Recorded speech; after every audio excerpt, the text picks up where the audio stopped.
Stanford University. Going way beyond the material of the course, but let's just talk about it for a minute. The model we talked about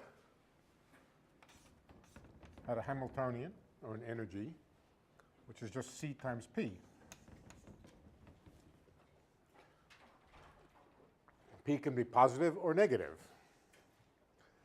The wave functions for a given P are just e to the IPX. And there's nothing better about e to the plus IPX or P being positive or negative. They're both perfectly acceptable plane waves, but one of them has positive energy and one of them has negative energy. Just reading off here. Now, negative energy is not such a good thing in the real world. Negative energy is not such a good thing in the real world because if there were particles of negative energy, the world would be unstable. The vacuum would not be, an empty space would not be the state of lowest energy. You could take empty space, which we can say has zero energy, and then just start putting in particles of negative energy. Particles of negative energy will lower the energy, and anything that lowers the energy tends to be favored. You can make lots and lots, more and more particles of more and more negative energy. You have to get some positive energy from someplace. You have to get some positive energy from someplace, but you could, for example, radiate photons and at the same time produce more and more of these negative energy particles. If there were particles of negative energy, the empty space would just be unstable with respect to creating more and more positive and negative energy particles. You have to conserve energy, so you'd have to do both, but that would happen. If there's only positive energy particles, by contrast, there's no way that energy conservation will allow you to make them. If there are only positive energy particles and the vacuum has zero energy, it's the lowest energy state and nothing can happen to it to create particles. So a good stable world requires all particles to have positive energy relative to the vacuum. This is not a good stable world. Okay, so what do you do about it? Well, it was Dirac who understood what to do about it, but only in the case of fermions. Now, what are fermions?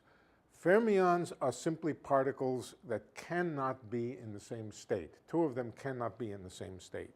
That's a rule. Where that rule came from, it comes from relativistic quantum field theory, but it's the same as the Pauli exclusion principle. If you know a little bit of chemistry, you know that two electrons in an atom can't be in the same state. And you have to fill the atom with particles of different energies, different states. And the same is generally true. Particles that are not, that participate in the Pauli exclusion principle are called fermions. Why they're called fermions, I don't know. I mean, they should be called Paulions. It's obvious they should be called Paulions. And particles which don't participate in a exclusion principle are called bosons. But of course, properly, they should be called Einsteinons, but it was Einstein who first studied them. Never mind. Fermions and bosons. Fermions can't be put in the same state. Bosons can't. So what Dirac said was, look, I have a very simple solution to all of this. Just imagine that the vacuum, empty space, is really a state in which all the particles of negative energy are present simultaneously, filling up the vacuum. You simply can't put any more in because you're not allowed to put particles into the same state, but everything else is empty. In fact, if you were to say, think about it for a moment, let's assume that the real vacuum is the state of absolute lowest energy. Absolute lowest energy. Now take absolute empty space, what you think of as ordinarily empty space. Is that the state of lowest energy? No, I can put one particle of negative energy in, lower the energy. So there's a state of lower energy. Whatever state you say, I will find another negative energy particle to put into it and lower its energy. The only way to have the state of absolute lowest energy is to simply fill it full of all the particles which have negative energy. In other words, all the particles with negative momentum. Sounds crazy, but it turned out to be right. But you can only do that with particles which have the property that you can't put more than one of them into the same state. If you could put more than one of them into the same state, there would be no end to your ability to keep dumping negative energy particles into the vacuum. All right, so this is a reasonable theory. It's a Dirac theory. It's a very simple, basic, baby version of the Dirac equation is what it is. And it's an okay theory for neutrinos, or for one-dimensional neutrinos. It is not a good theory for photons. Photons are bosons, and you simply can't play the same game. If there were negative energy bosons, you could simply dump them into the same state, more and more and more of them, and simply destabilize the world. So no, this is not a good theory of bosons. It's a good theory of fermions. But that's taking us way beyond this course, this quarter's material. We've covered, in a sense, a lot about the foundations of quantum mechanics and very simple quantum mechanical systems. We've covered almost nothing about what we could call the applications of quantum mechanics, so not even the applications of quantum mechanics, but studying quantum mechanical systems. We didn't even get to the harmonic oscillator. That's a disgrace. But we're not finished with quantum mechanics. Next quarter, we're going to do relativity and field theory, but then we're going to have to come back to quantum mechanics in order to study more about the basic structures that appear in quantum mechanics. So it's sort of embarrassing to teach a whole course in quantum mechanics and never get to the harmonic oscillator, but that's where we are. So you can ask for your money back, I don't know. But on the other hand, it does seem people had a lot of fun with the ideas of entanglement. I didn't expect such a response, particularly this, and some of it was extremely interesting and well done. Some of the chatter back and forth on the internet, I actually did follow it, and sometimes it was generally good and sometimes excellent. So I got some sense of satisfaction out of teaching that. We're going to go on a little bit today about the Schrodinger equation. Not the general Schrodinger equation, but the special Schrodinger equation that Schrodinger actually wrote down. The connection with the things we've learned up till now is through the wave function.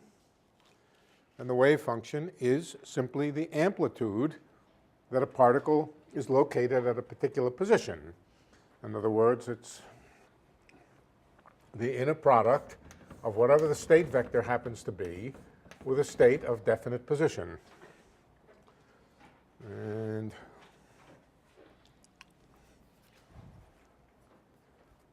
we can also write a momentum space wave function. The momentum space wave function is just the projection of the same state, whatever it happens to be, onto a momentum eigenstate, eigenvector. The momentum eigenvectors and the position eigenvectors, or rather the momentum wave function and the position wave function are related, and they're related by Fourier transform. That's the basic structure of position and momentum. If a particle has more than one direction to move in, for example, let's suppose it can move in the xy plane, then you characterize the position of a particle by two coordinates. The two coordinates commute. You can measure both the x and y position of a particle simultaneously.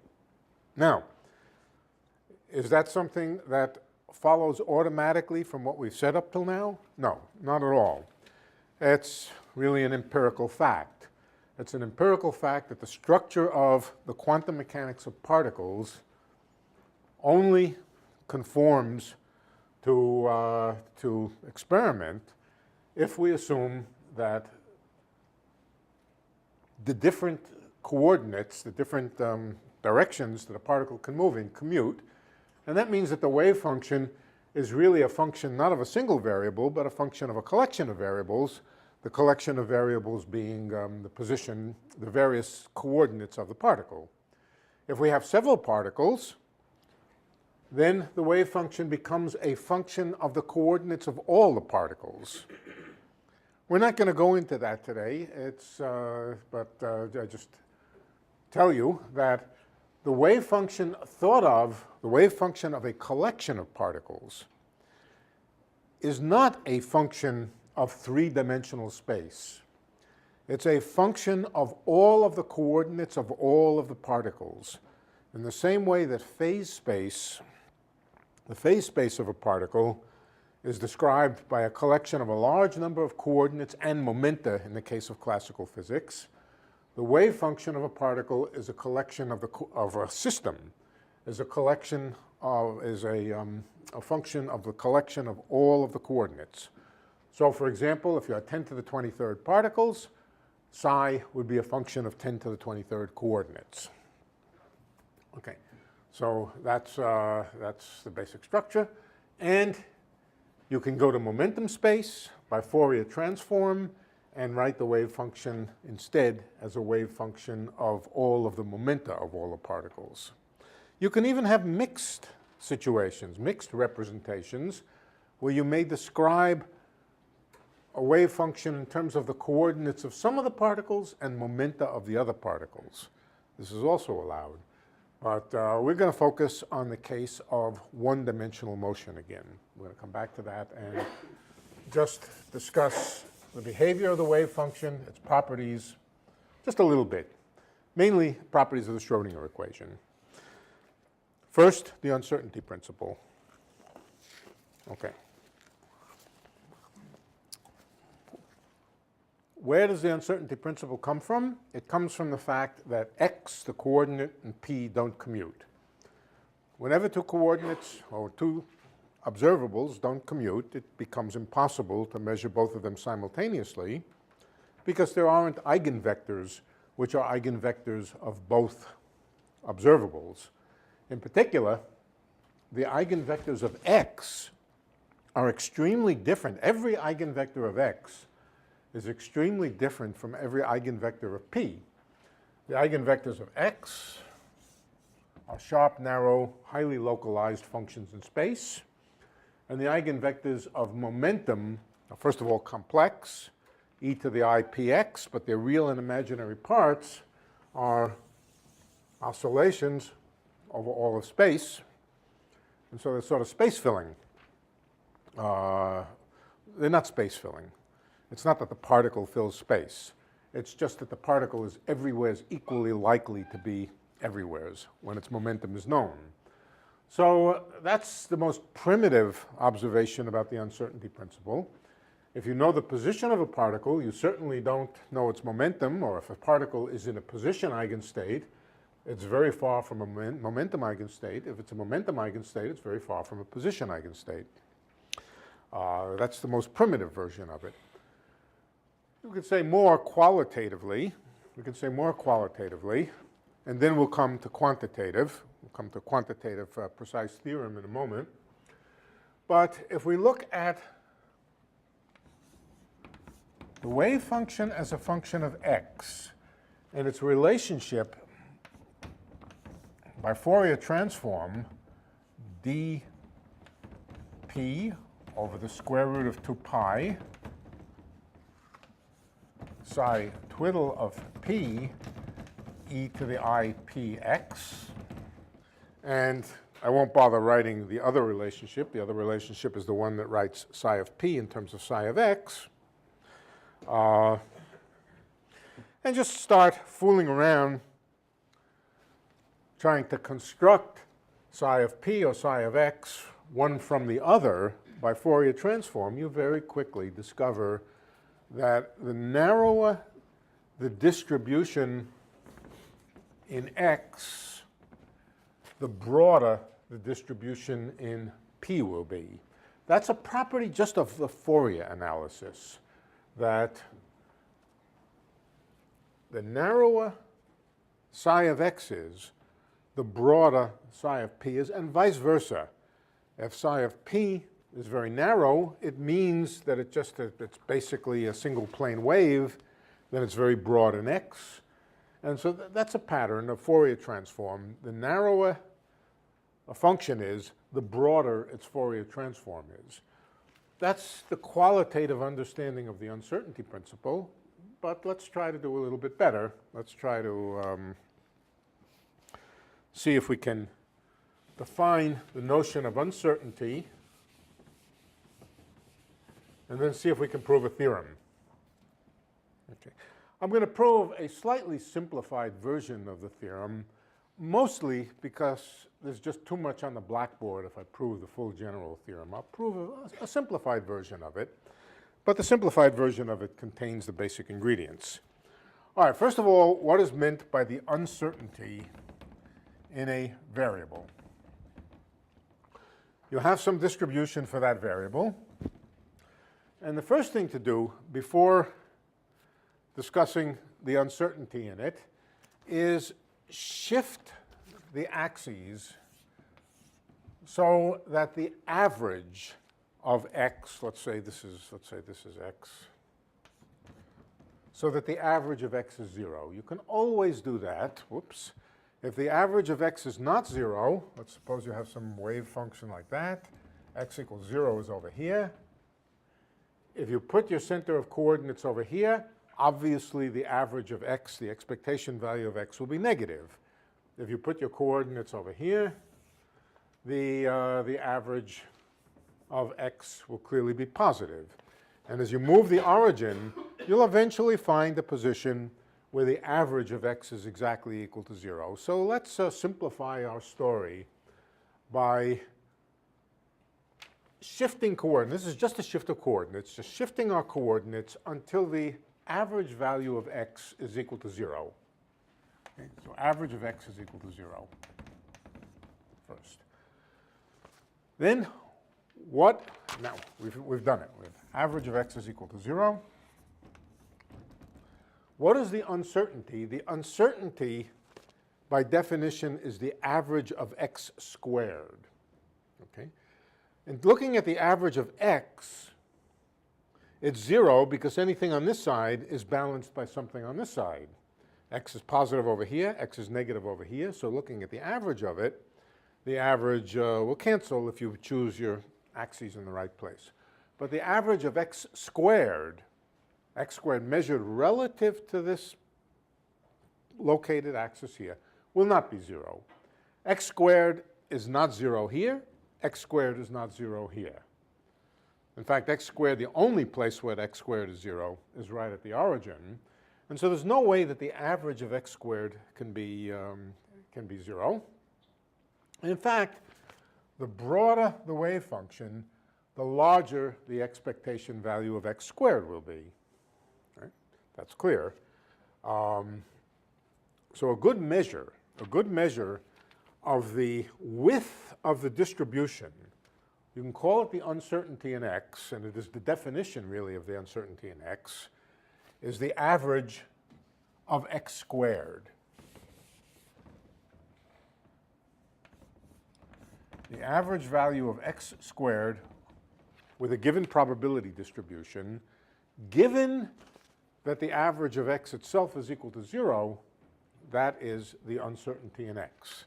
And it's just called delta X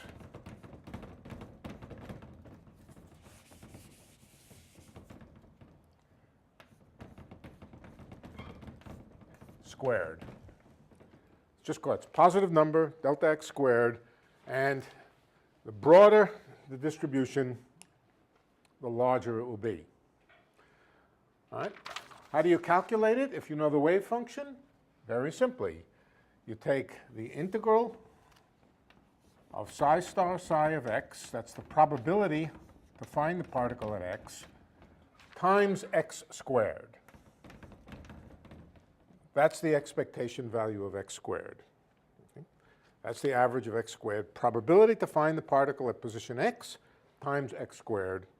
That's the definition of the square of the uncertainty. That's the square of the uncertainty of x. And as I say, it's definition, but it's a good definition.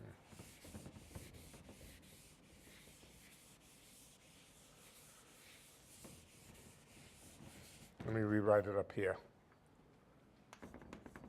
Delta x, and I'll square it, is equal to the integral of psi star psi times x squared dx.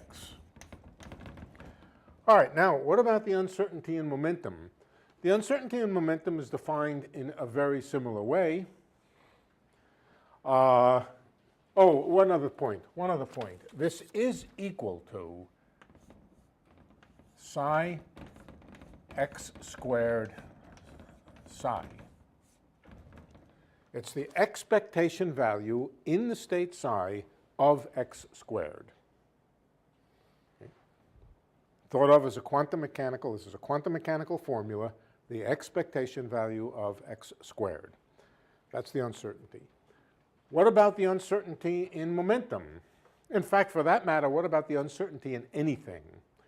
The uncertainty in anything, assuming its average is equal to 0, is just the average of the square of that quantity. That's a general definition. Incidentally, if you don't want to shift the coordinates so that the average is equal to 0, you can use another definition. And the other definition is that it's the expectation value of x squared minus the expectation value of x squared. These are two different things. The expectation value of the square of something is not the square of the expectation value. In particular, if the expectation value of x is equal to 0, it does not follow that the expectation value of x squared is equal to 0. This is a more general definition of the square of the uncertainty in x. But as I said, you can always shift your axes around so that this is equal to 0 and just choose this one here. Okay, what about the expectation? What about the uncertainty of momentum? The uncertainty of momentum is defined in essentially the same way.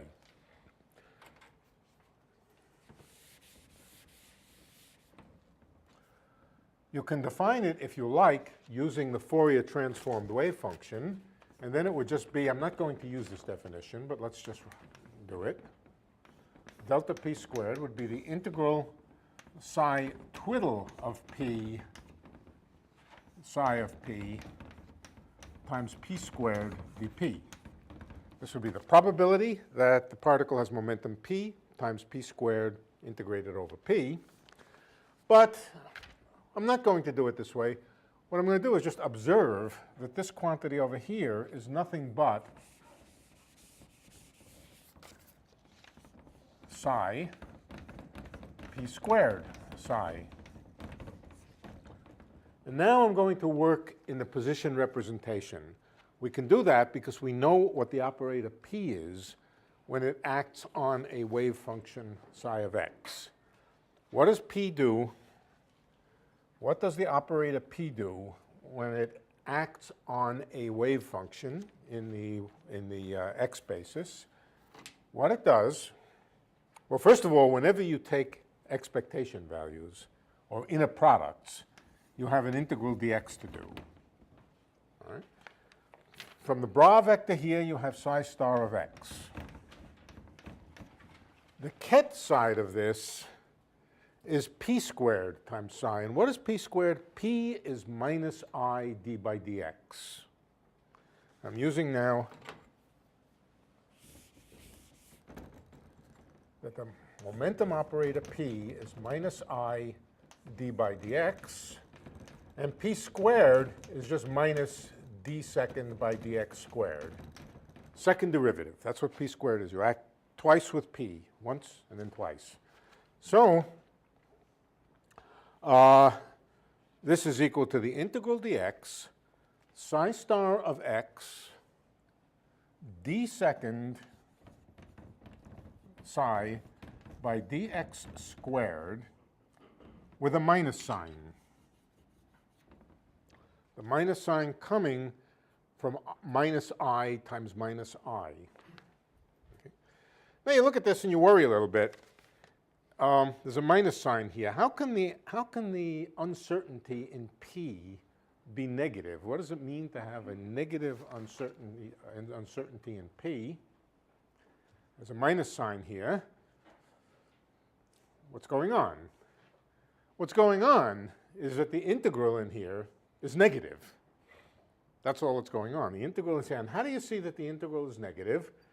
You integrate by parts. So I'll just remind you the rule for integrating by parts is if you have, and we're going to use this over and over. If we have two functions, f and g, then the integral f dg by dx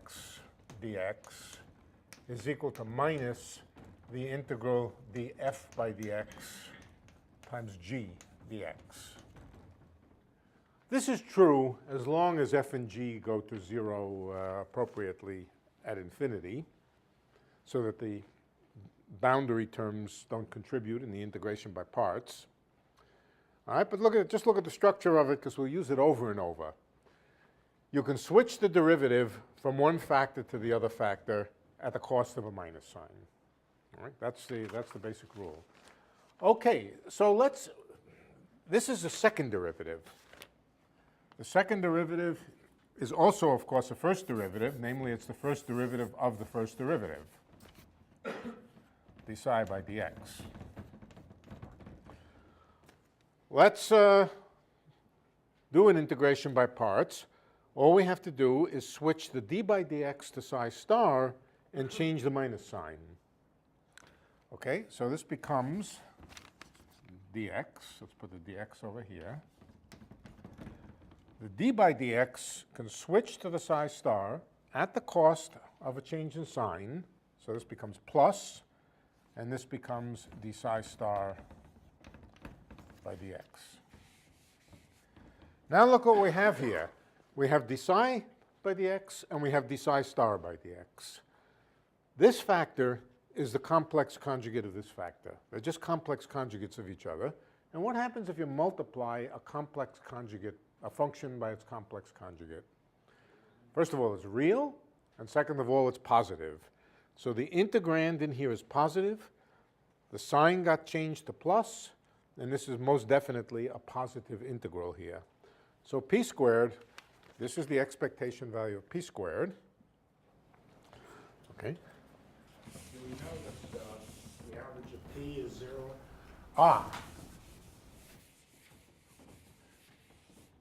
We can always shift p until it is 0. Now, the real question is, can you have both the average of x and the average of p equal to 0?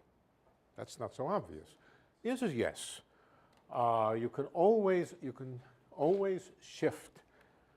First, you shift to x equals 0, and then you can shift to p equals 0. There's a trick. You know, I think let's come back to it. Ask me again. I don't want to get off the track. The answer is yes. You can take a wave function and shift it both in x and in p until both of them have average equal to 0. We'll come back to it. I'll explain to you why in a little while. But let's suppose we've done that. Okay? And let's see if we can find a relationship between the uncertainty in x and the uncertainty in p. Not a relationship. Well, I suppose it's called a relationship in mathematics, but an inequality is what I want. An inequality. The inequality should be such that when delta x is small, delta p is big. When delta p is small, delta x is big. Or better yet, that the product of delta x times delta p cannot be smaller than what? Than h bar. Now, I've lost h bar in here. I've lost h bar because I've set it equal to 1. We'll put it back later, but if you want to put it in here now, we should probably put it in here as a 1 over h bar squared here. There's an h bar squared here and an h bar squared here, but let's not, do I have it in the right place? Yes, I do. But let's work with h bar equal 1, and later on when we're finished, I'll put back the dimensional quantities. Okay, so here we are. What tools do we have to construct inequalities?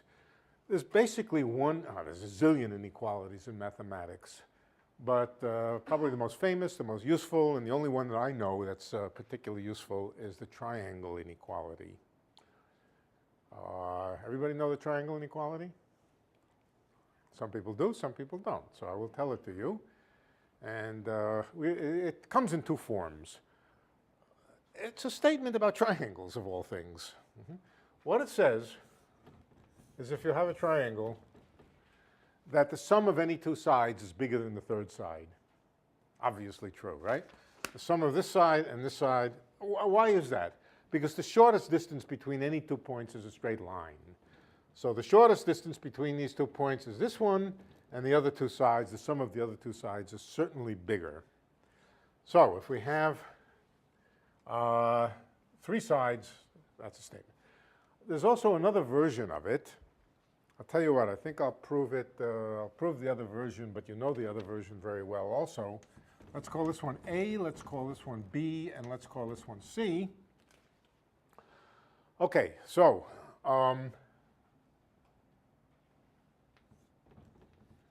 A plus B is bigger than C. Or A plus B is bigger than C, bigger than the size of C. Okay, A plus B is also, by the same argument, I mean, it is the same thing, is bigger than A plus B. If these are vectors, think of these as vectors. Here's a vector A, here's a vector, well, let's put it this way.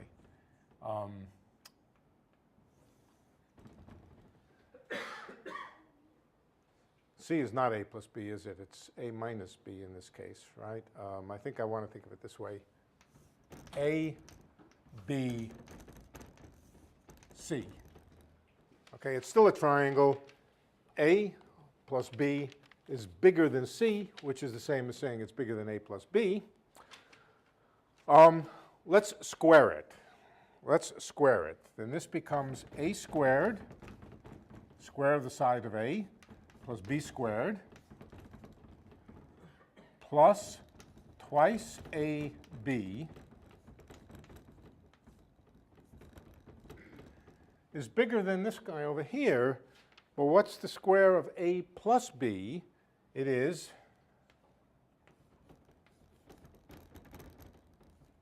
A squared plus B squared plus twice the dot product of AB. Where did I get that from? I wrote that A plus B squared is just A plus B dot A plus B. That's the square of the length of a vector, and that's A squared plus B squared plus twice the dot product of A and B. And so we have now an inequality from which we can erase A squared and B squared from both sides. Here's another form of the triangle inequality. Let's erase the 2's. And what it says is if you have any two vectors, given any two vectors, here's one vector, here's another one, AB, that the product of the length of one of them times the length of the other is always bigger, I think this 2 disappeared, is bigger than the dot product. Okay. There's another way to think about that. What is the dot product in terms of the length of A and the length of B and something else? What else do you need to know to calculate the dot product? Cosine of the angle. So A dot B is, of course, nothing but AB cosine of the angle. And cosine of an angle is always less than 1. So the triangle inequality is pretty trivial. It simply says that the magnitude, the product of the magnitude of two vectors is always bigger than the dot product between them because the dot product always has a cosine in there.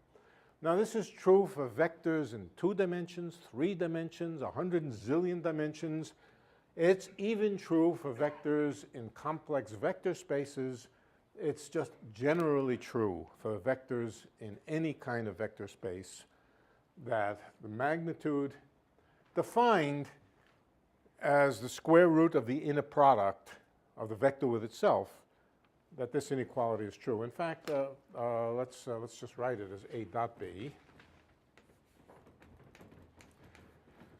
And let's square it because we're going to use it in the squared form. A squared B squared is greater than A dot B squared. I've just squared, I haven't done anything very significant. And that's the inequality that we're going to use. This should be greater than or equal to. Yes, it should be greater than or equal to. The only time it's equal is when A and B are in the same direction. Right. That's right. Greater than or equal to. When cosine theta is equal to 1. All right. That's going to be our trick. So I don't think I need this anymore. We'll come back to it. Yeah, well, we will.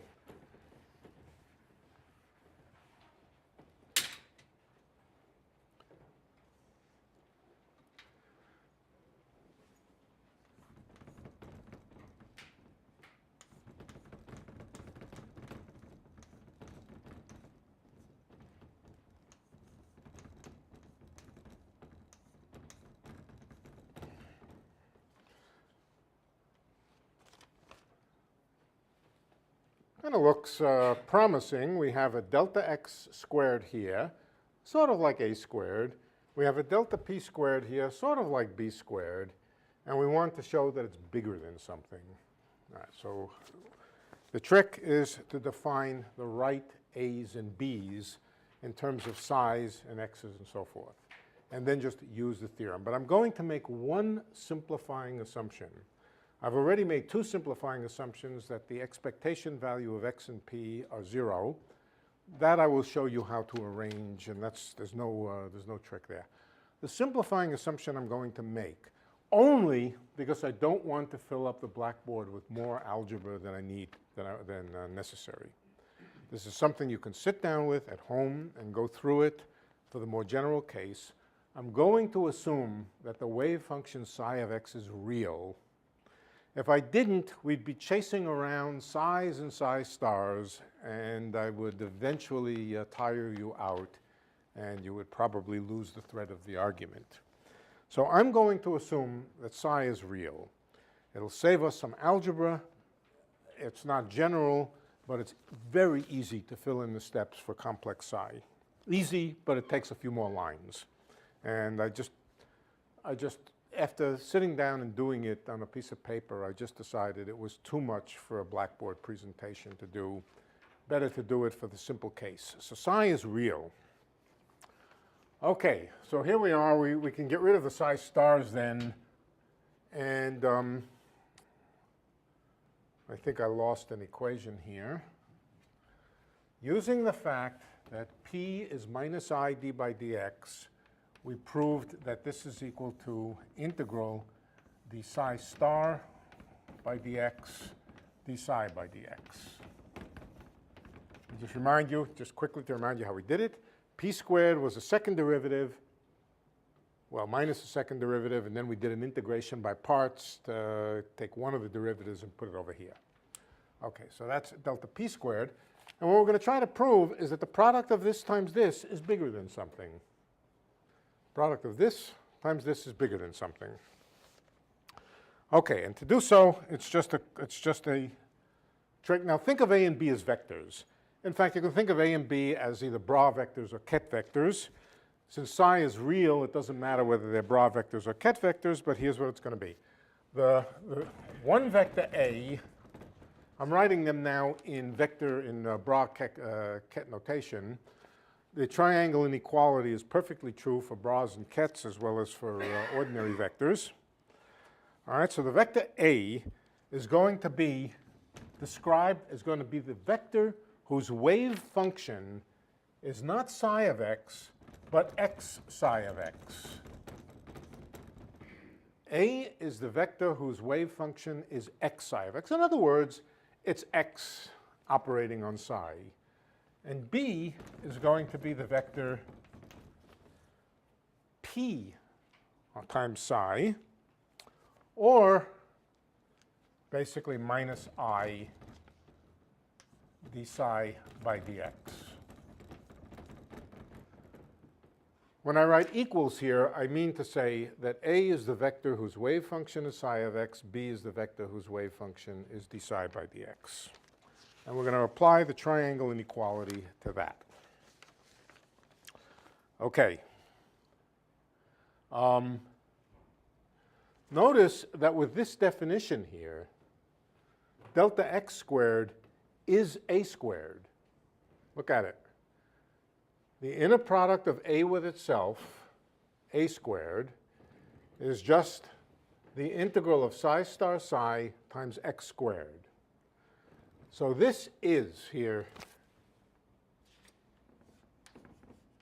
a squared with this notation. What about this one? This one here is essentially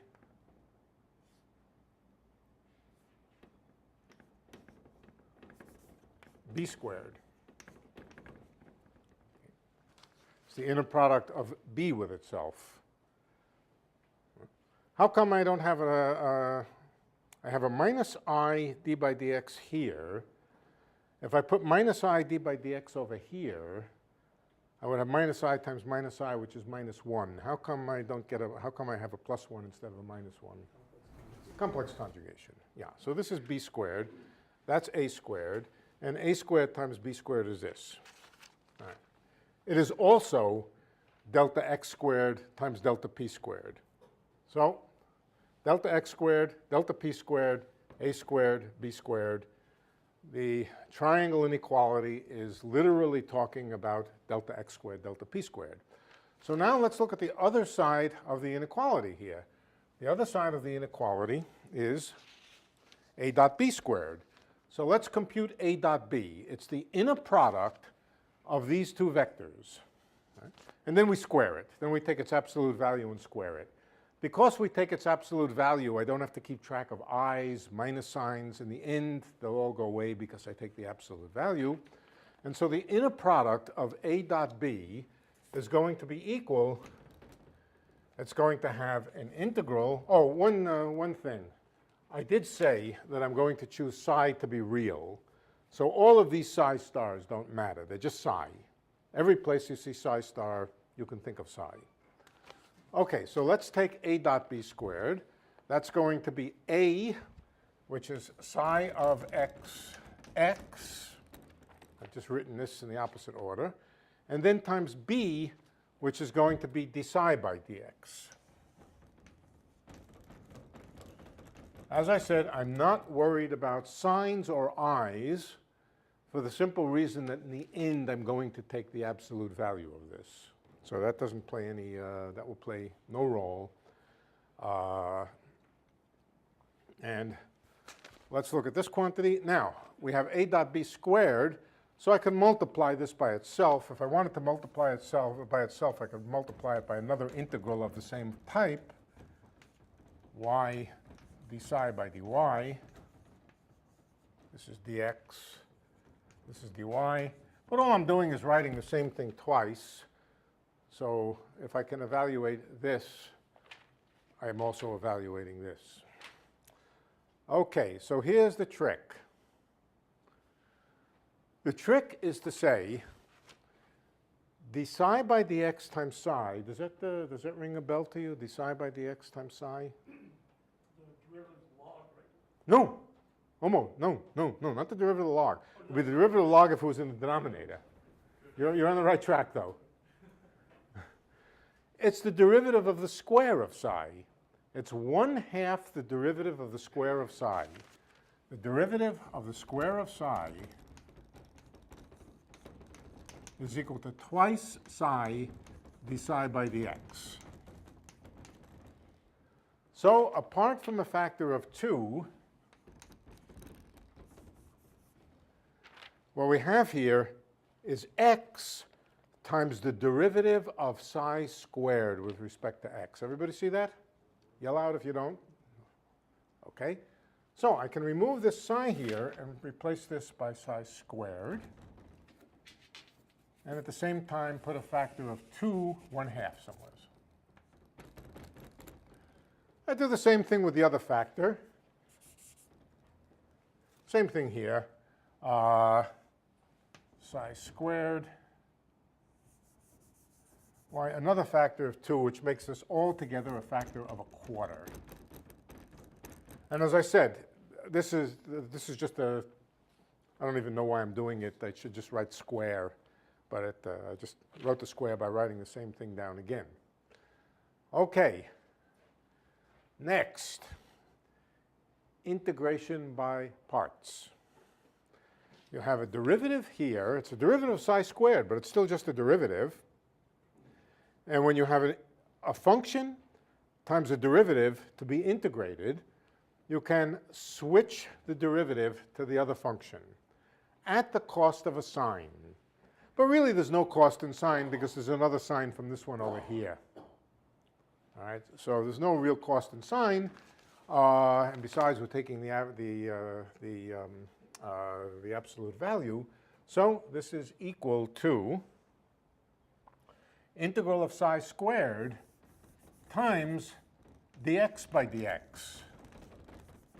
And likewise over here, integral psi squared dy by dy. Dx by dx, that's familiar. That's just 1.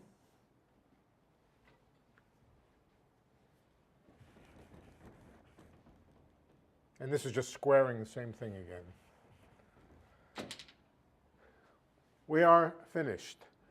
We're finished because what is this integral of 1/4? Well, forget the quarter. What's the integral of psi squared? Psi squared is psi star psi. If psi is real, psi star psi is the same as psi squared. What's the integral of psi squared? 1. 1. It's the integral of the probability over all space. So each of these integrals is 1 if the wave function is normalized. We assume that the wave function is normalized. If we assume that the state vector is normalized, this whole thing is just 1/4.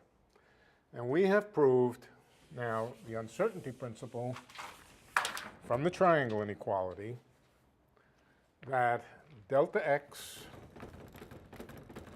squared times delta p squared is bigger than 1/4.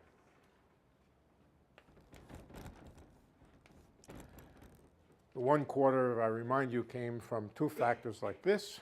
Or if we wish to just, we can just write this as delta, we can take the square root of both sides. Delta x, delta p is bigger than 1/2. Now, what about units? X and p are not inverse to each other.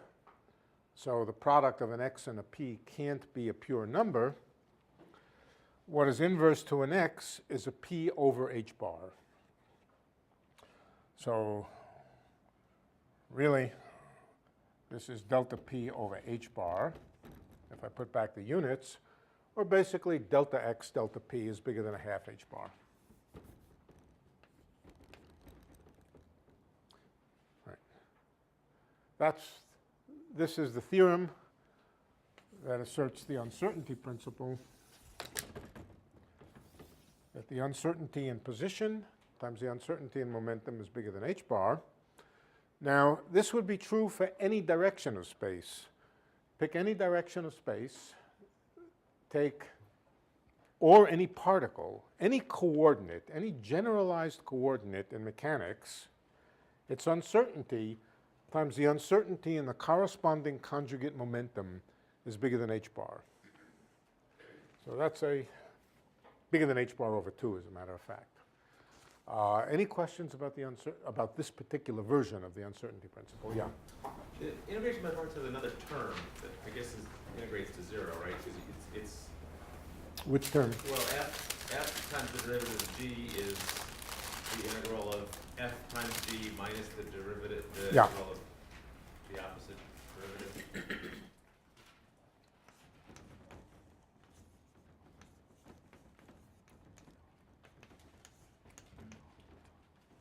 Let's call it f prime g plus g prime x. Right. Now, if you integrate this equation, if you integrate this equation, it says the integral of f prime g plus the integral of g prime x is equal to the integral of d by dx of fg. But the integral of a derivative is just the difference between the integrand at the two endpoints of integration. So this is fg between the two endpoints, infinity and minus infinity. The symbol stands for fg evaluated at infinity minus fg evaluated at the other end of integration. And what I'm assuming is that, that psi goes to 0 at infinity, which it would have to do if it's normalized. If its integral is finite, if the probability distribution is normalized, it means that the wave function has to go to 0. So this is 0. And this is just a rule that you can interchange where you put the derivative at the cost of a sign. Right. Yeah. Okay, any other question about the uncertainty principle? Yeah. You keep saying greater than, but what's greater than or equal to? Is it a small point or? No. No, it's not a small point. When you prove that something is bigger than something else, you can then ask the question, can it ever be equal to that something else? And the answer may, we may have proved an inequality which was not the tightest inequality we could have proved. Could have been that somebody could come along smarter and proved a tighter inequality, that it's got to be bigger than something else, a stronger inequality. In this case, it's not true. You can find wave functions for which delta x, delta p is equal to h bar over 2. So they're called minimal uncertainty wave packets. So it's not a trivial point. This doesn't apply to time and energy. Well, yeah, it does, but the circumstances under which you use it are less clear, and I don't really have time to explain now. We may, at some point in these courses, we will probably want to think about it. But do remember that the time dependence of a wave function, psi of t as a function of time, is a sum over the eigenvectors of the energy. Let's call it a sum over all the energy eigenvectors of e to the minus I e t, that's time, times the energy eigenvector times a function. Let's call it phi of e. So the relationship between the wave function as a function of time and the wave function as a function of energy is, once again, you sum up things in energy with phases like this to get things as a function of time. That's the Fourier transform relationship. So it's, but exactly how you use it is, I'll give you an example of how you use it. If you had some wave function moving past you, it's moving past you, and you ask, how long does it take for the wave function to actually pass you? And this could be a light beam, incidentally. But how long does it take for the wave function to move past you? In other words, what's the uncertainty in the time at which the wave function might have been maximum? How long does it take the maximum to get past you? That you can call delta t. Uncertainty in time that the wave function arrived right at your nose. It's related to the uncertainty in the energy of the wave function. The bigger the uncertainty in the energy, well, let's say it the other way. The smaller the uncertainty in the energy, the bigger the uncertainty in when that wave packet will pass you, for example. That's an example of the energy-time uncertainty relation. So any pair of things which are related by Fourier expansion, and this is a Fourier expansion. It's writing psi of t as a sum or an integral over oscillations. Any two things which are related in that fashion will have a uncertainty principle. There are lots of other conjugate pairs like this. The angle of, supposing you have a rigid body rotating about a point with an angle theta characterizing its position, then the angle theta and the angular momentum have exactly the same kind of relationship. Uncertainty in angle times uncertainty in angular momentum is also h bar, I think it's h bar over 2 also. So very similar kinds of things. Okay. Any other questions? Okay.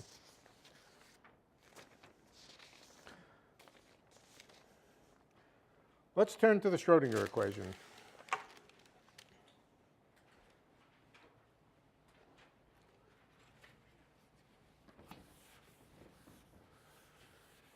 The Schrodinger equation is the equation for the way a wave function changes with time.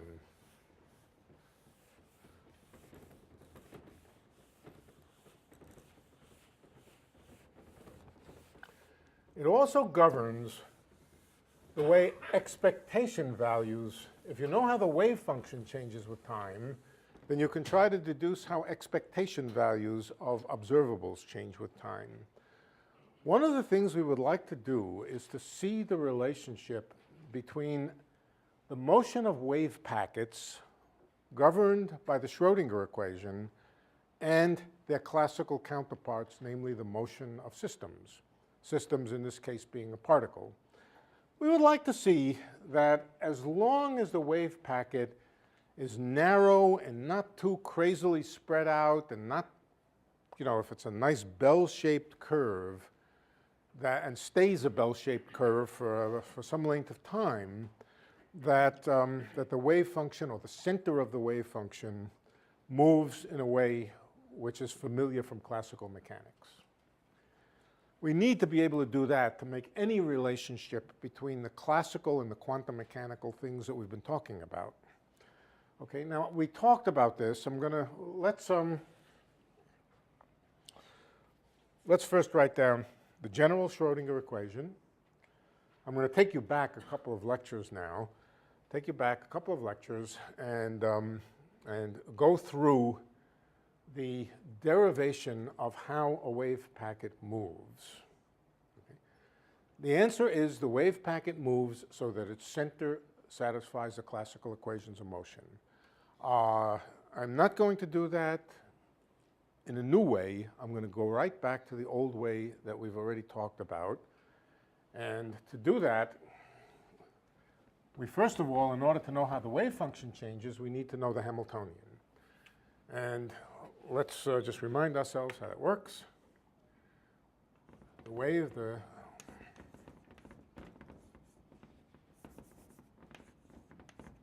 state vectors change with time, I d psi dt, is governed by the Hamiltonian acting on psi. Okay.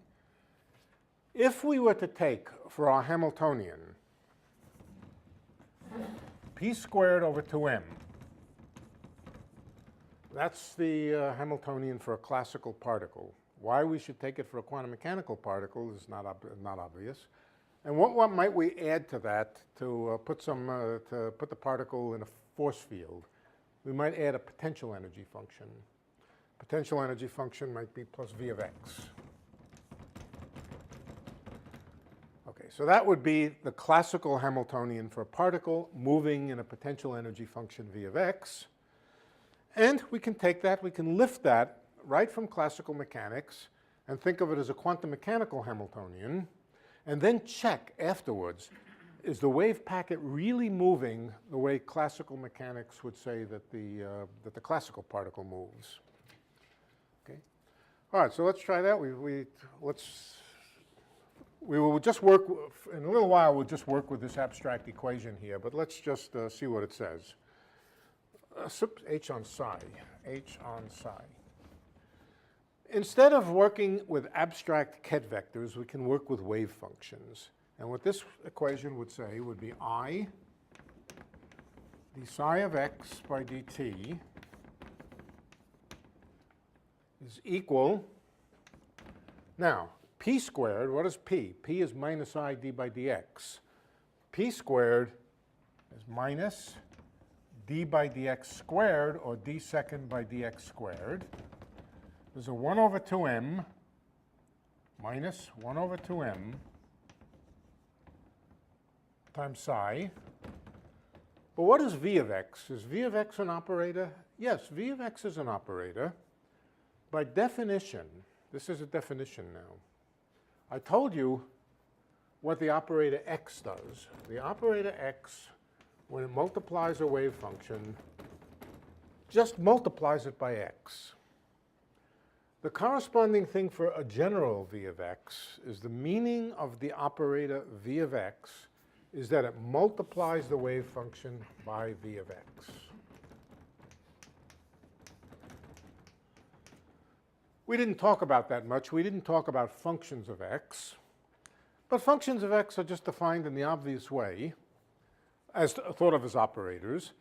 They operate on wave functions just to multiply by v of x. Is that because v of x is a function of position? Yeah. Yeah. Functions of operators, yes. V of x is a function of position.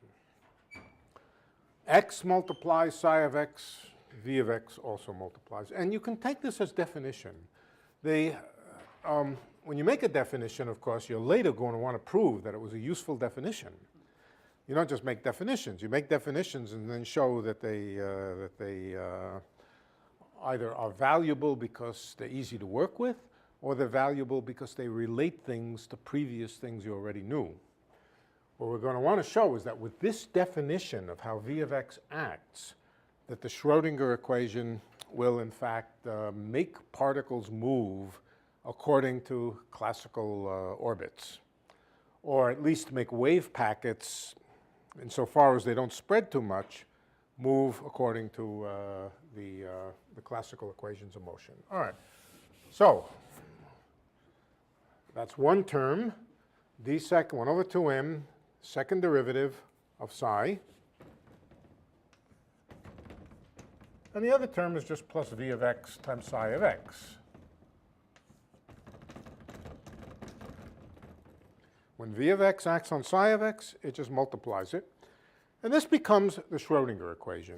This is the Schrodinger equation for how the wave function changes with time. It's also depending on time.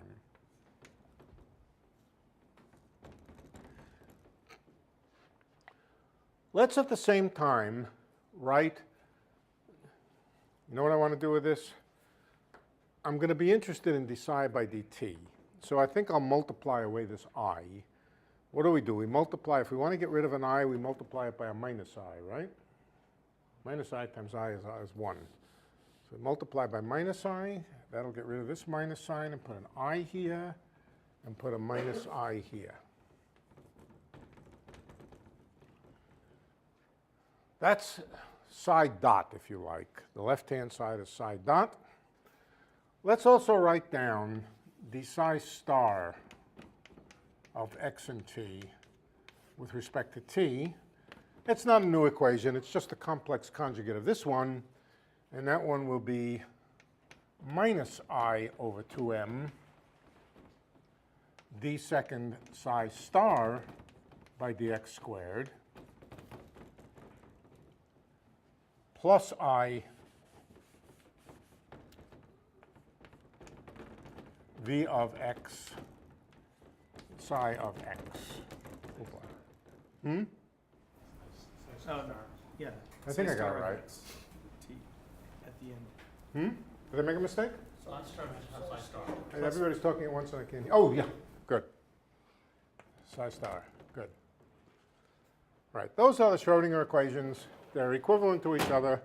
I just wrote them both because I'm going to need them both.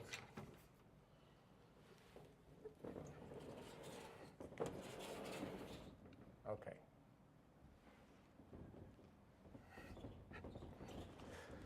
Now what do we want to do? We want to see how various expectation values change with time. If we identify the expectation value with more or less the center of the wave packet, if the wave packet looks like this, the center of the wave packet will be close to the expectation value. And so let's identify the center of the wave packet with the expectation value and ask how expectation values change with time. Let's see if we can work it out. All right, so let's start with x. Let's see if we can calculate d by dt of the expectation value of x. And that, of course, is d by dt of the integral psi star of x, x squared, no, just x, psi of x. When you wrote down the d over dx at the start, you said dt? dt, d by dt. In other words, the velocity of the center of the wave packet. That's all this is. It's the velocity of the center of the wave packet. Why does it change? It changes because psi changes. How do we know how psi changes? We know how psi changes because we know the Schrodinger equation.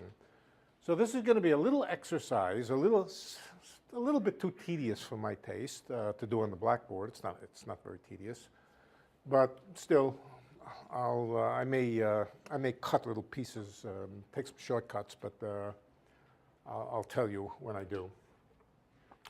Okay, so this is what we want to calculate. And this, of course, x is just x. It's not dependent on time. But psi star and psi are dependent on time. So when I differentiate, I get a term from each one of these.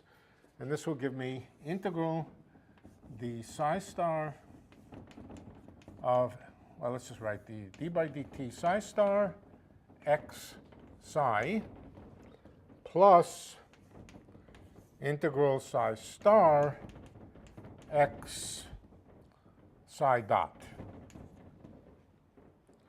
Right, one term coming from differentiating with respect to time psi star, another one from differentiating psi. Each one has x in there.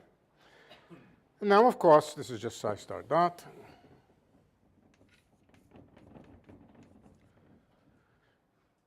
All right, first thing is we don't really have to calculate both of these. These are complex conjugates of each other. We have psi star dot here, we have psi dot here. We have psi here, psi star here, and x is real. So in fact, all we have to do is calculate one of them and add its complex conjugate. That's all we have to do. Or equivalently, just take twice the real part. Adding something to its complex conjugate, the imaginary parts cancel, and it's just twice the real part. All right, so we can use that. I'm not sure we'll need it, but let's say it's twice the real part of this. Twice this, and keep in mind that we throw away anything that's imaginary. We throw away anything that's imaginary because we add the complex conjugate, and that will throw it away. Okay, so now let's plug in d psi star by dt over here. And that gives us minus I over 2m d second psi, well, let's see, what are we doing? It's plus, I'm sorry. It's plus I, it's the upper equation there, d second psi by dx squared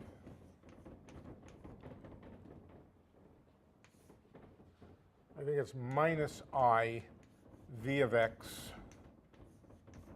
psi. Okay. Now, the first thing we can see immediately is that the term with v of x is pure imaginary. There's psi star, there's x, there's psi. Psi star psi is certainly real. X is real. V of x, the potential energy, is real. And there's an I there. So the first thing to conclude is that the V of x doesn't contribute at all.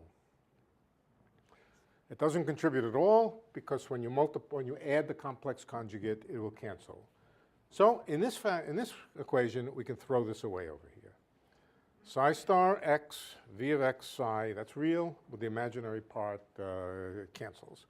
So we can throw this away.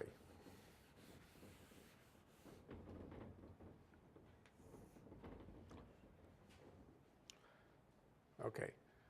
Next, what's the next step? Integrate by parts. That's always the next step. It's always the next step is integrate by parts. We have here a derivative. It's a second derivative, but a second derivative is also a first derivative. Let's write it that way. It's d by dx of d psi by dx. Incidentally, partial derivatives have no, well, yeah, they do mean something. They mean derivatives with respect to x without changing time. Yeah, okay.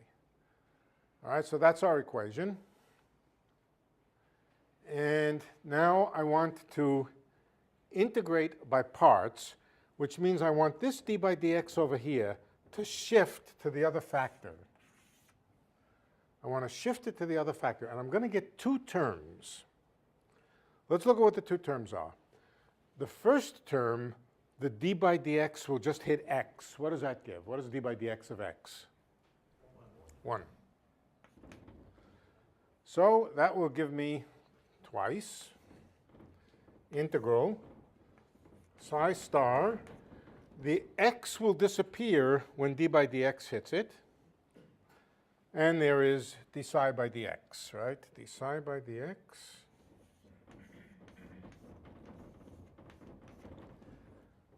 This derivative got shifted to here. There's an I think, over 2m, right? There's an I that I left out over 2m. Oh, what else did I leave out? Integration by parts. Minus.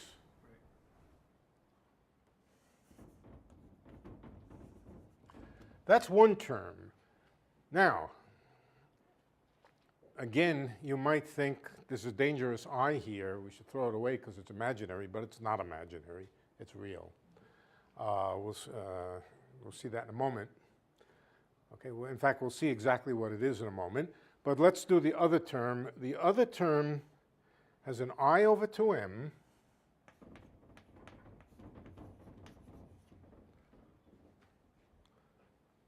I over 2m. There'll be an x. The x does not get differentiated now. X. And then there is the psi star of x. Now the derivative hits the psi star, and we get derivative of psi star times derivative of psi. Okay, this derivative now hits the psi star. There's an I here, an explicit I, and this is to be integrated over x. It's still underneath the integration here. How about this? What's the reality property of this? Is this real or imaginary? There's probably a minus. Yeah, there is a minus. Okay. But it's imaginary. This is the complex conjugate of this, and x is real. So this integral here, the integral here is perfectly real. It gets multiplied by minus I, and the whole thing is imaginary. It will get eaten when you add the complex conjugate. So the only thing that's left is this. I over 2m with a minus sign times psi star d psi by dx. Now I'm going to tell you exactly what this is. What is minus I d by dx? It's P, right? It's P. Minus I d by dx is P.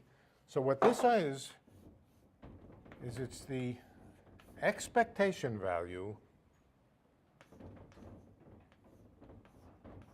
of P divided by m, P over m. Just look at it. D by I, minus I, d by dx on psi, that's the same as P on psi. Multiplied by psi star, that's the bra vector. Integrate over x, that's just taking the inner product. All right. In fact, it's real. In fact, it is really real. It looks imaginary because of this, but if you go and study it carefully, you find that it's real, and what it is the expectation value of the momentum divided by m. So now we've proved an interesting theorem. We've proved that dx by dt is equal to P over m. We've seen this before. This is the classical relation between velocity and momentum. Mass times velocity is momentum. Now what we found is that this is going to be a feature of the motion of a wave packet. If we have a wave packet that moves in a nice way so that it holds itself together, which it may or may not do, but if it does, if we're in a regime of parameters where the wave packet moves like a nice wave packet, then we will find that the expectation value of its momentum, defined in this way, will be related to the expectation value of the velocity of the wave packet through the standard classical mechanical equations. Okay, that's half of mechanics. What's the other half of mechanics? We found that oops, I just gave it away. dx by dt is P over m. What's the other half? dP by dt. That's Newton's law. Time derivative of momentum is called force. So let's see if we can do the same thing with momentum. Question? Yeah. In your summary, when you said that if everything is kind of grouped nicely, it would behave that way. We didn't have a nicely grouped assumption in our derivation, did we? Or is it just that that's going to it's going to look classical if it's nicely grouped? Right. Yeah. There was no assumption here. There will be, as we'll see, a certain assumption in the other equation. No assumption here of that type. Okay. If the wave packet is really crazy, it might not mean anything very sensible, but still, that was a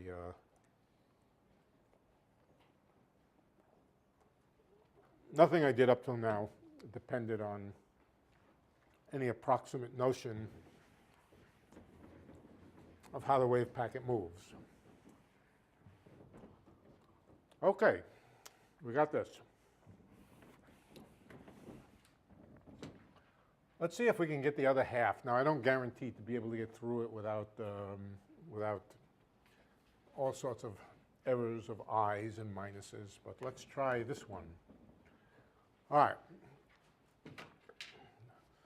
P, the average of P is gotten by acting with P on psi, and that's minus I. It'll give us a minus I, which I'll put over here, but then d by dx. d psi by dx. We could put the derivative over here by an integration by parts and a sign change, but we'll leave it over here. Are we looking for dx?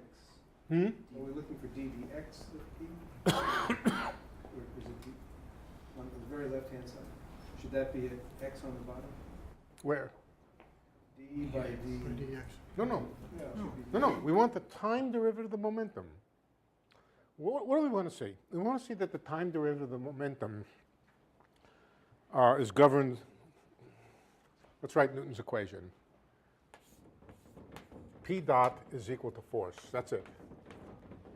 What is force in terms of the things I've written on the blackboard? Minus dv by dx. So this is what we're going to want to show, minus dv by dx. But we'll show it in the form that d by dt of the expectation value of the momentum is minus the expectation value of dv by dx. dv by dx is also a function of x. If v is a function of x, dv by dx is a function of x. It's called a force. So what this says is the average rate of change of momentum is the average of the force. The force, the dv by dx is minus f. Okay, so that's what we want to show. We want to show that dp by dt is dv dx. That's our goal. Okay, and how are we going to show it? Once again, we're going to show it by using the Schrodinger equation to tell us how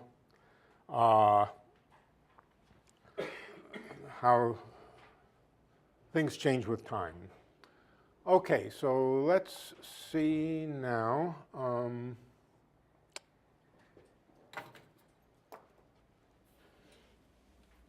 This may get a little bit unpleasant. I'm not sure. Right. What I'm debating. All right, let's start working it out. And at some point, I may say, well, I know this goes away and this doesn't go away, but we'll see how it goes. Okay, so first of all, this gives us integral psi star dot times d psi by dx minus I. And then there's another term. Where did that come from? That came from differentiating psi star with respect to time. Then there's going to be another term where d by dt will hit psi. Okay, so what will that be? That will be, again, minus I integral psi star. Now, the order of differentiation doesn't matter, so this can be written as d by dx of psi dot.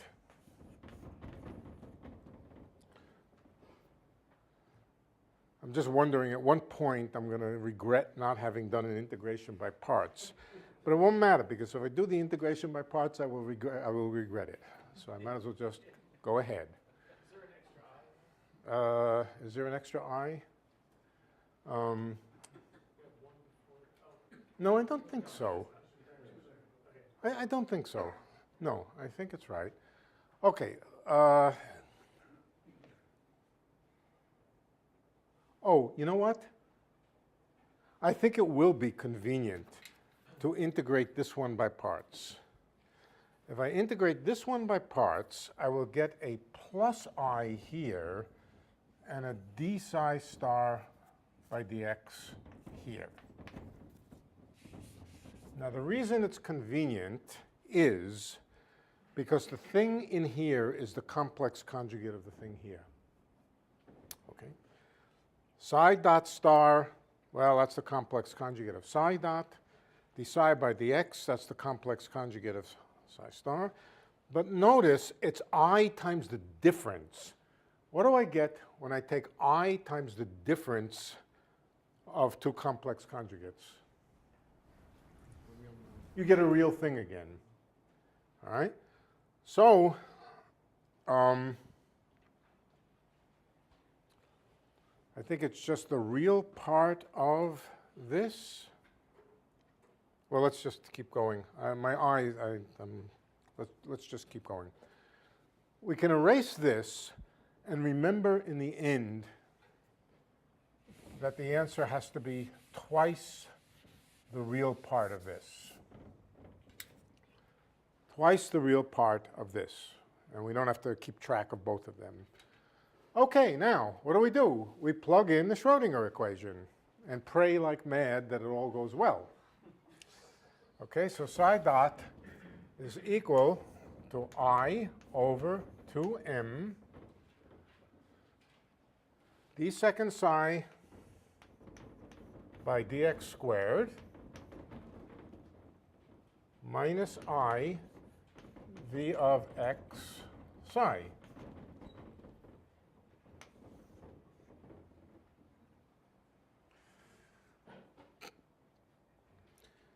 This I cancels this I and gives a minus sign. So this I, well, there's an I here. This will make minus. And the I over here times the I over here, I think will make plus. Plus.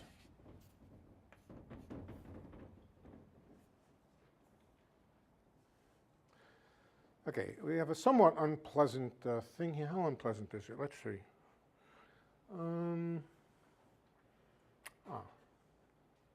Not too bad.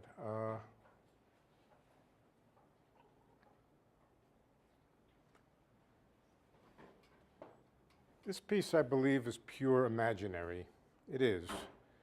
It is. It is. This is pure imaginary over here. The way you see it is, again, integrate by parts. Just this piece here. If I integrate this piece by parts, we'll get a derivative, we'll get a term with a single derivative of psi and a second derivative of psi star. Okay?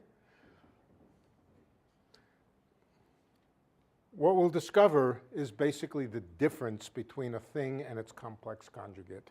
There'll be a minus sign. Okay, let's just see it. Yeah, let's just do it. If I differentiate, or sorry, integrate by parts, that'll bring the derivative over to here.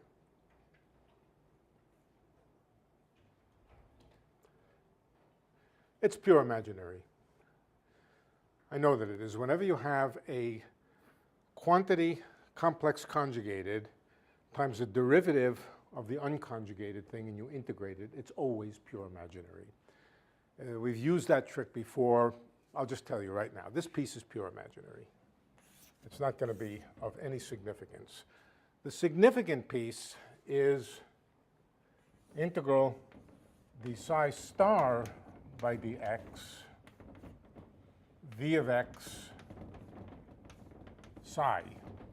That's all that's left after we take into account the little intricate details of complex conjugation, v of x. Now we double it? Hmm? Now we double it? I can't remember whether we doubled it or not yet.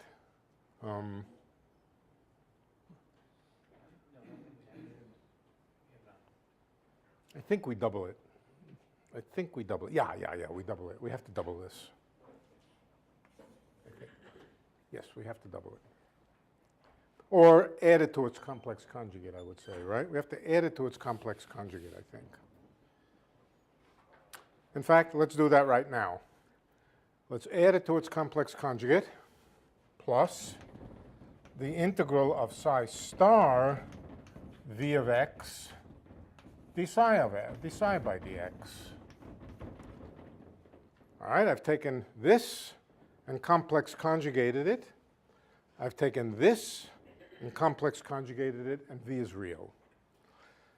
Okay, now we're almost there. We have d psi star of x dx times psi. Let's pull out the v of x. Let's pull it way out here, v of x.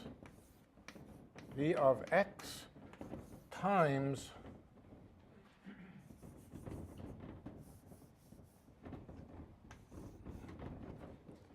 this. Now what is this thing here? Psi times d psi star of x plus psi star times d psi by dx. It's the derivative of psi star psi with respect to x. This is derivative of psi star times psi plus psi star times the derivative of psi. That is nothing but the derivative with respect to x of psi star psi. So let's put that in.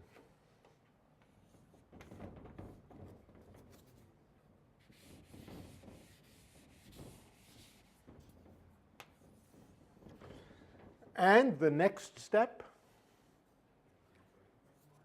integrate by parts. All right? Integrate by parts. That'll take the derivative over to here, and it will give me minus the integral of psi star psi times dv of x. Or if I put the psi over here on the right, and what is this thing? The integral of psi star psi times dv dx, that's the expectation value of dv dx. This whole thing is the x minus the expectation value of dv dx. In other words, it's exactly this. So what we found after a slight bit of painful integration by parts and a little bit of algebra and throwing away some things which I told you were pure imaginary, which they were, we find that dp by dt is exactly equal to minus dv by dx, but in the sense of expectation values. In the sense of the expectation value. All right. Now, why do I say, this also is exact. I didn't do anything illegal here. I didn't do any approximation.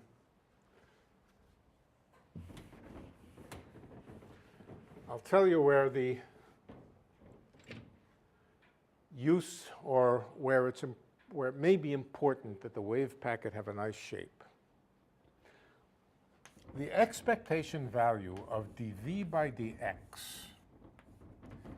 is not the same as v or d.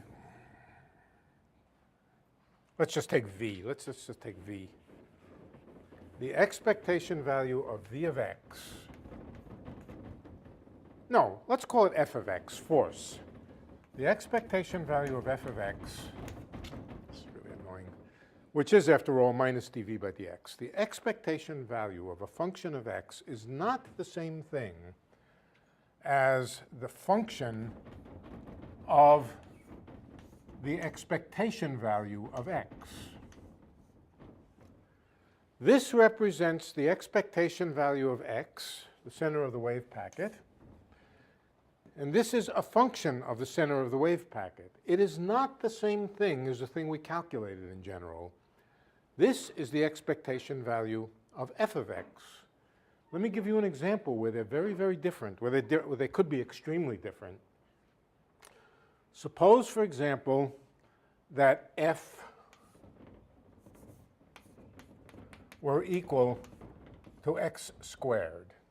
Supposing the force happened to be x squared, and supposing the wave packet consisted of a pair of bumps. Let's see, is that what I want? I think that's what I want. Yes, that is exactly what I want. Centered about 0. What is the expectation value of x?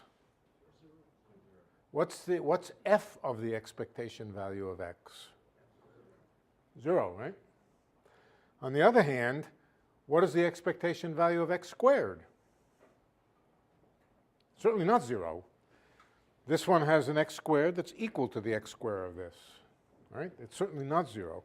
So when wave packets are not nice single bumps, which are mainly characterized by their centers like this, then in general, you could not write that the time rate of change of the momentum is equal to the force evaluated at the expectation value of x.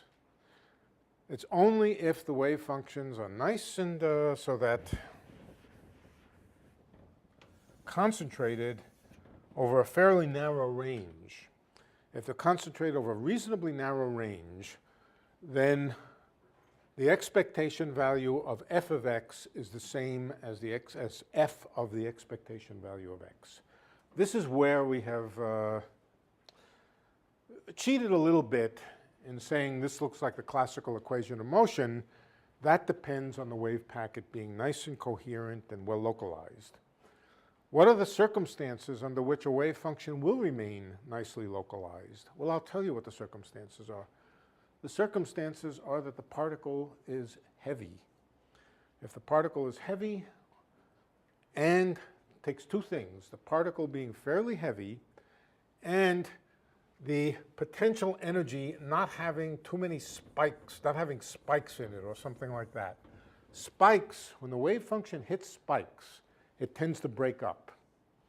For example, if you have some sort of wave function coming in, a nice wave packet coming in, moving to the right, and it hits a point structure here, what will it do?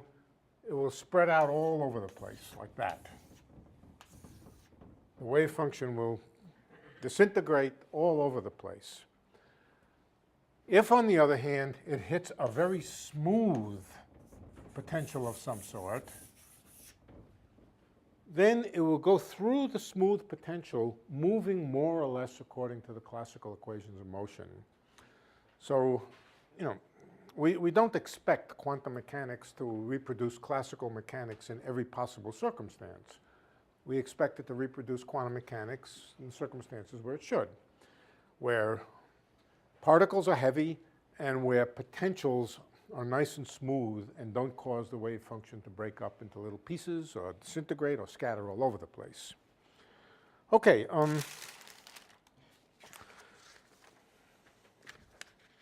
Let's see if there are any other odds and ends that I wanted to. Harmonic oscillator? No, not tonight. That's we don't have time for it. Question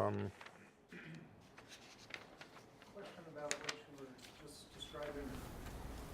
What sort of physical situations would correspond to, quote, bad potentials that break up the wave function?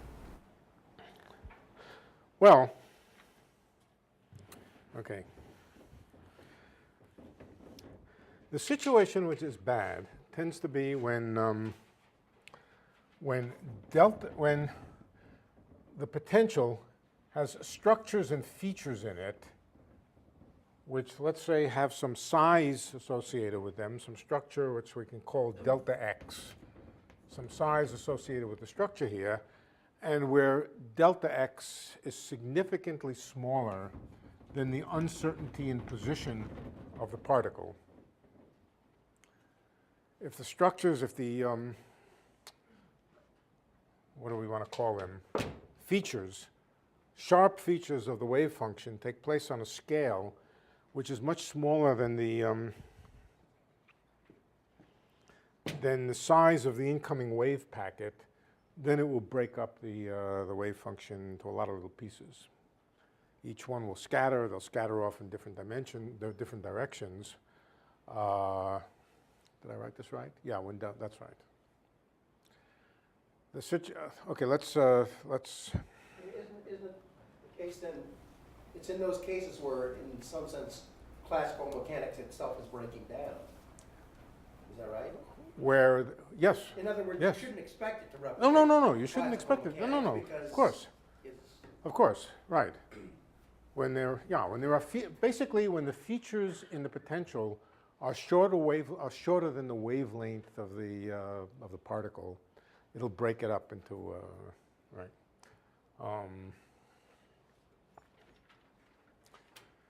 Now, if you were to take a bowling ball and you were to ask what is delta x, well, let's see. Typically,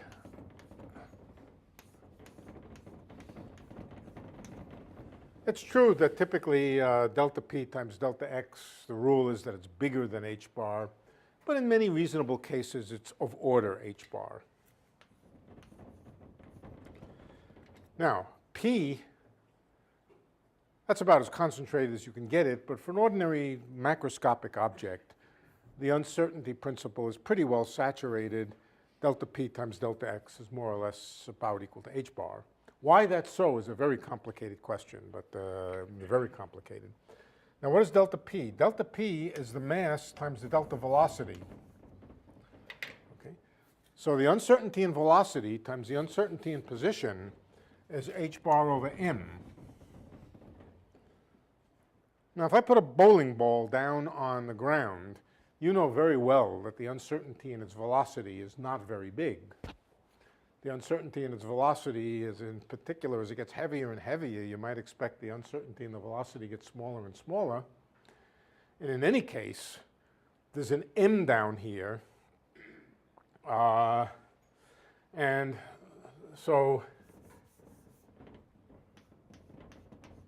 whatever delta v is, as m gets smaller and smaller, delta x will get bigger and bigger, right? Delta x will get bigger and bigger, right? And in particular, it will tend to get bigger than the features in the potential. So in the highly quantum mechanical limit, where mass is very small and delta x tends to be big, the wave function will move under the influence of a ragged potential which it sees as being much sharper and much more featured than the wave function itself. That's when it breaks up. On the other hand, as m gets very large, delta x gets small. Delta x will tend to get small as m gets very large. And so for a large bowling ball, the wave packet might be very, very concentrated. And when it moves through here, it moves through like a tiny wave function. And the tiny wave function thinks that these features are very, very broad. Moving through broad, smooth features doesn't disrupt the wave function and break it up into pieces. So large mass and smooth potentials is the limit of classical physics. Light mass and abrupt potentials is more quantum mechanical. Yeah? Just to get a feel for what you mean by large and small, if you, No. is an electron large enough to behave classically as explained? It's an interplay between the shape of the potential and the mass. If you take a very, very smooth potential of the kind that you might make, let's say, with a couple of capacitor plates. Capacitor plates separated by a meter. Well, we don't have to take a meter, a centimeter. With a smooth electric field between them, then the electron will move through it as a nice, coherent, almost classical particle. On the other hand, if you take the potential associated with the core of the atom, the nucleus, that has a sharp feature in it, and that sharp feature will, if an electron wave comes and hits it, will scatter it all over the place. So it's an interplay between the mass and the sharpness of the potential. So can you do that experiment with a nucleus and an electron and show that it actually does behave? Absolutely. Yep.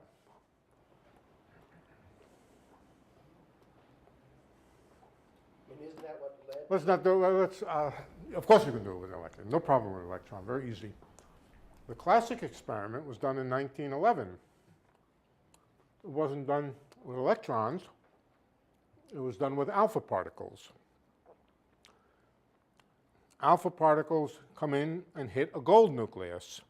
A gold nucleus is a small thing, and the result was that the gold nucleus, when the alpha particle comes in, the wave, quantum mechanical wave of alpha particles comes in, hits that tiny gold nucleus, and it gets scattered in all directions. That's why Rutherford was a bit surprised to see his alpha particles get scattered right back at him. And what did it tell him? It told him that the nucleus was very small. Right.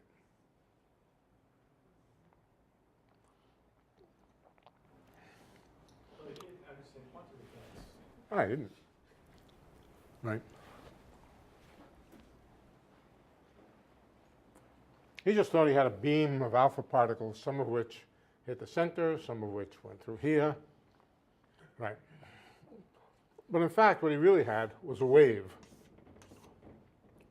And the wave came in, hit the tiny gold nucleus and got scattered all over the place.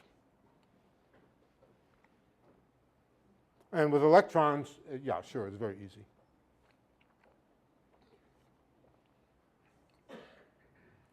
That's what happens in accelerators when electrons hit small targets.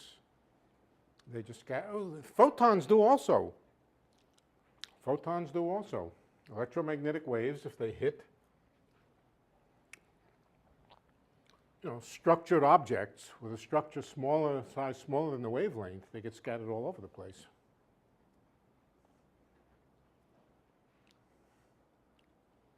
If they hit very smooth things, they tend to propagate according to the geometric optics. For example, if you have a piece of material with a position-varying index of refraction, if that index of refraction is varying very smoothly and very slowly over the wavelength of the photon, then geometric optics is a good approximation. If, on the other hand, you have a diffraction grating of distance comparable or smaller to the wavelength of the radiation, the diffraction grating will spread it out all over the place. Okay, so it's not just electrons, photons, anything. Okay, if there are no other questions, I'm going to go home and find out if my son had his baby yet. Okay.